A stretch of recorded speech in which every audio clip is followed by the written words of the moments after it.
साल 1976 में महमूद साहब का एक गाना आया था कि ना बीवी ना बच्चा ना बाप बड़ा ना मैया, the whole thing is that के भैया सबसे बड़ा रुपया।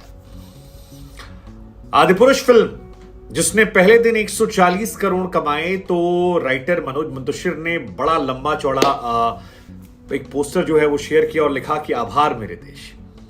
सोशल मीडिया पर वो लगातार कहते रहे कि वो कुछ लोग हैं जो इसका विरोध कर रहे हैं। वो लगातार कहते रहे कि हमने तो जी बड़ा सोच समझ कर इसे बनाया है, ये डायलॉग्स गलती से अनजाने में नहीं लिखे गए हैं बल्कि जानबूझकर यहां लिखे गए हैं, इसको हमने डाला है। लेकिन उसके बाद जब एडवांस बुकिंग का दौर खत्म होने वाला है और कल से सोमवार लगने वाला है, तो फिर खबर आती है कि मनोज मुंतशिर ने एक पोस्ट डाला और लिखा कि भैया वो जो डायलॉग था ना कि जली तेरे बाप की तिल तेरे बाप का फलनवा तेरे बाप का, तो या तेरी बुआ का बगीचा है, उससे बदल दिया जाएगा। एक लंबी चौड़ी पोस्ट आती है और उसमें यह कहा जाता है कि हम इससे बदल रहे हैं, हम सनातन के विरोधी नहीं हैं। सवाल यह है कि क्या यह बदलाव जो है ये एहसास है गलती का? अगर एहसास है तो फिर इतनी सारी बातें क्यों हैं? क्या इसमें लोगों की भावनाएं कद्र है या फिर? वैसे हम आपको मनोज मुंतशिर का वो पूरा पोस्ट पढ़कर बताएं उससे पहले आपको बता दें कि इन्होंने साफ साफ कह दिया था कि हमने जी आदि पुरुष जो है वो रामायण नहीं बनाई है, we are inspired by Ramayan, लेकिन ये रामायण नहीं है। लेकिन अगर आप इनके पुराने इंटरव्यूज याद करेंगे, 8 महीने पहले जब विवाद हुआ था और ट्रेलर को लेकर लोगों ने काफी हंगामा खड़ा किया था, तब ये लोग चीख चीख कर कह रहे थे कि हमने तो रामायण बनाई है, हम रामायण आपको दिखाना चाहते हैं। और ये जो 140 करोड़ की box office per day 1 opening हुई है, 4000 स्क्रीन पर इंडिया में, बाकी बाहर रिलीज हुई है, इसमें प्रभास के स्टारडम की भूमिका है। लेकिन यह भी सच है कि बहुत सारे लोग पहली बार रामायण को बड़े पर्दे पर देखना चाह रहे थे, वो उसे देखकर जीना चाह रहे थे। जब एक गाना आया राम सिया राम, तो वो और ज्यादा मंत्रमुग्ध हो गए। लेकिन उसके बाद जो बातें निकल कर आई, जो डायलॉग निकल कर आया, वो हैरान करने वाला था। हो सकता है फिल्म जो है ये पैसे कमा भी ले, लेकिन सवाल वो बरकरार है कि क्या वो डायलॉग्स डालकर आपने अपमान नहीं किया? और अगर नहीं किया तो आप बदल क्यों रहे हो? क्योंकि आप तो स्टैंड कर रहे थे कि 140 करोड़ आए जी, लेकिन वो 140 करोड़ शुरुआत के थे, पहले दिन के, जब लोग देखने जा रहे थे। और उसको देखने के बाद ही आक्रोश निकला और लोगों ने सवाल पूछना शुरू किया। और सवाल पर आपने कह दिया हमने तो रामायण बनाई ही नहीं है, हम तो कुछ और बना रहे थे, हम तो इंस्पायर्ड थे रामायण से। रामायण तो बहुत बड़ी है, हमने उसका सिर्फ एक वॉर वाला सेक्शन लिया जिससे हैविली इंस्पायर्ड होकर हमने एक फिल्म बना दी। उसको उस फिल्म की तरह देखें, रामायण की तरह मत देखें। शुरुआत में आप चीख चीख कर कहते हैं तो रामायण है जी, रामायण है जी, रामायण है। खैर, मामला हनुमान जी का था, मामला राम का था, मामला रामायण का था, तो लोगों की भावनाओं का ज्वार जो है वो खुलकर निकला। शायद इन्हें भी अंदेशा नहीं था कि ये जो कलाकारी करना चाह रहे हैं वो उसी तरह से जाएगी। वैसे मनोज मुंतशिर कह चुके हैं कि वाल्मीकि जी ने रामायण लिखी थी, तुलसीदास जी ने लिखी, काफी अंतर था। तो लोगों के मन में आने लगा शायद इनको अपनी एक रामायण लिखनी थी और ओम रावत जी और मनोज जी जो हैं वो अपने तरीके से प्रस्तुत करना चाह रहे थे। लेकिन लोग छेड़छाड़ नहीं चाहते और थोड़ा बहुत कहानी को कहने का भाव अलग हो सकता है। लेकिन कल को आप कह दें कि नए यूथ को टारगेट करने के लिए आप उसमें बेन स्टोक का इस्तेमाल कर ले रहे, तो ये जायज नहीं है। क्योंकि कपड़ा तेरे बाप का, तेल तेरे बाप का, फलनवा तेरे बाप का, जली तेरे बाप की, ये शोभा नहीं देता। या मेरे एक नाग ने तुम्हारे शेषनाग को लंबा कर दिया। क्या कहना चाह रहे थे आप? खैर, मनोज मुंतशिर ने ट्वीट किया कि मुझे आपसे शिकायत नहीं, आप मेरे थे, मेरे रहेंगे, हम एक दूसरे के विरुद्ध खड़े हो गए तो सनातन हार जाएगा। आपने आदि पुरुष हमने जो बनाई है वो सनातन की सेवा के लिए बनाई है, जो आप भारी संख्या में देख रहे हैं, विश्वास है। ये पोस्ट क्यों डाल रहा हूं? क्योंकि आपकी भावनाओं से बढ़कर मेरे लिए कुछ नहीं है। मैं अपने संवादों के पक्ष में तमाम तर्क दे रहा हूं, इससे आपकी पीड़ा कम नहीं होगी। मैंने निर्णय लिया है फिल्म के निर्माता निर्देशक के साथ कि जो संवाद आहत कर रहे हैं उन्हें हम संशोधित करेंगे और इस हफ्ते नए सिरे से फिल्म को रिलीज करेंगे, जिसमें आप देखेंगे 3 घंटे की फिल्म में आप कुछ मिनट को लेकर हमारे को लेकर धारणा मत बनाइए और बहुत सारी बातें इमोशनल। लेकिन गुरु, आप कितना भी अच्छा लिख लें, अब पब्लिक है, पब्लिक सब जानती है। और इसी वजह से लोगों ने लिखना शुरू किया। मतलब क्या सत्ता पक्ष, क्या विपक्ष, क्या बीजेपी, क्या कांग्रेस, हर कोई लिख रहा है। जैसे कि एक आलोक अवस्थी जी हैं, बीजेपी के नेता, वो उन्होंने लिखा कि यार भगवान श्री राम करोड़ों के आराध्य हैं, यहां बचपन से राम कथाओं को हमने सुना है।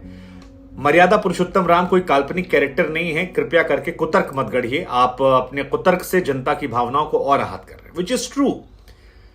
आप साफ साफ कहते कि यार हम ज्यादा करने के चक्कर में सब गोड़ दिए हैं और हमसे गलती हुई, हमको एहसास नहीं हुआ, हम कुछ करना चाह रहे थे। आप उसे अभी भी जस्टिफाई कर रहे हैं। यहां पर अनुपम करके एक शख्स हैं, वो लिखते हैं कि ये बात ये है कि पहले आपने दर्शकों की भावनाओं का सम्मान नहीं किया, अब उसके बाद जब फिल्म के फ्लॉप होने खतरा मंडरा रहा है तो आप इमोशनल कार्ड खेल रहे हैं। यहां बात जाति या चंद लोगों की नहीं है, सैकड़ों लोग जिनकी राम में आस्था उनको लेकर है। एक स्किन डॉक्टर करके यूजर ने लिखा कि सनातन की सेवा के लिए फिल्म नहीं बनाई गई है, सनातन की पुनः उदय जागरण की भावना को भुना कर, यानी इस इमोशन को आप यूटिलाइज करके आप अपनी जेब भरना चाहते हैं। अगर उद्देश्य धर्म होता तो जलेगी तेरे बाप की जैसे भाषा का इस्तेमाल नहीं होता, ऐसा तो आम बोलचाल में भी नहीं होता है। कई लोग वो विक्टिम कार्ड दिखा रहे कि यार विक्टिम कार्ड यूज किया गया है। इसके अलावा बहुत सारे लोगों का ये मानना है कि जो ये if and but this and that है, ये विक्टिम कार्ड है और इसे पब्लिक जान रही है, समझ रही है कि अब सोमवार आ रहा है, 250 करोड़ कमा लिए, बाकी आप चाहते हैं तो उसके लिए आप ये खेल रहे हैं और पब्लिक समझ रहे हैं। इसी वजह से लोग कई सारी चीजें निकाल रहे हैं, क्या क्या सुधारोगे? वो जो माता सीता जी का वस्त्र बनाया तुमने वो सुधारोगे? मतलब पहले कलाकारी करो फिर उसके बाद जय श्री राम बोलकर आप चीजों को फिक्स नहीं कर सकते हैं, ज्यादातर लोग को लिखना है। किसी ने लिखा कि समय के अनुसार मनुष्य बदल सकता है लेकिन राम कथा नहीं बदल सकती। राम कथा को बदलने की कोशिश जो की गई वो गड़बड़ साबित हुई। कई लोग कह रहे हैं कि यार अब आप लोग अपने आप को बचाने की कोशिश कर रहे हो, इसमें कोई भगवान का यशगान नहीं है, आप लोगों ने क्रिएटिविटी के नाम पर जो डाला है वो सब शर्मनाक है। कई लोगों ने लिखा कि यार रावण भी कह रहा है कि भैया इतना अहंकार तो हम में भी नहीं था जितना आप में था। मतलब कई लोगों ने लिखा कि रावण ने भी अपने कुकर्मों को पैसों की खातिर सही ठहराने की कोशिश नहीं की थी। अपनी कल्पना आने वाली पीढ़ियों पर भारी पड़ेगी। अच्छी बात है कि लोग विरोध कर रहे हैं और बड़ी संख्या में लोग जो हैं वो इसको खुलकर लिख रहे हैं कि इसको बॉयकॉट करना चाहिए। कई लोग तो ऐसे भी हैं जो कह रहे हैं कि यार बॉयकॉट छोड़ो, इसको बैन कर दो। नेशनलिज्म के नाम पर आप लोगों ने इतना ज्यादा कांड कर दिया है।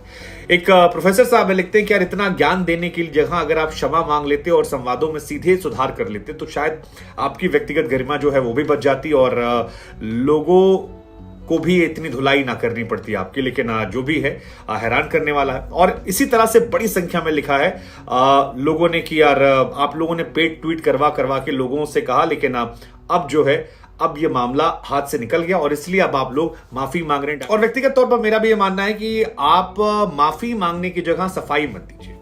आप सीधे सीधे कहिए कि यार अगर लाखों करोड़ों लोग जो आपको पसंद करते थे कल तक, आज आपको नापसंद कर रहे हैं, आज आपको देख रहे हैं और आप पर तंज कस रहे हैं, तो ये एक सवाल है। आपको इसमें सुधार करना चाहिए। आपको सोचना चाहिए कि जिन लोगों ने आपको सराखों पर बिठाया, आपका गाना जब तेरी मिट्टी आया था और उससे नेशनल अवार्ड नहीं मिला, आपने डाला, तो लोगों के इमोशंस आपके साथ आए थे। लोगों ने आपको सराखों पर चढ़ाया, आपकी बातों को किया।